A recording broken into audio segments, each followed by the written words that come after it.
Tongo etani ye moye kobima kasi ngai na motema molili makasi.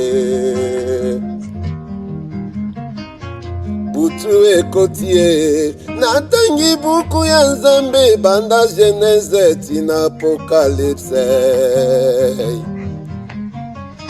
Nyonso na bombi ye liloba ya Nzambe ekotikalaka ye maso ekoleka.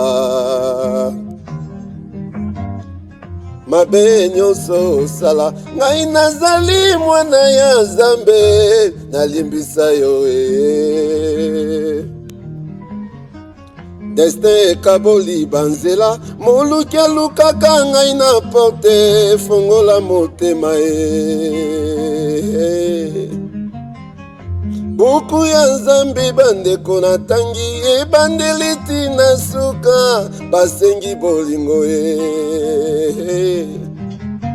ngana wiyo bolingo esilaki te na motema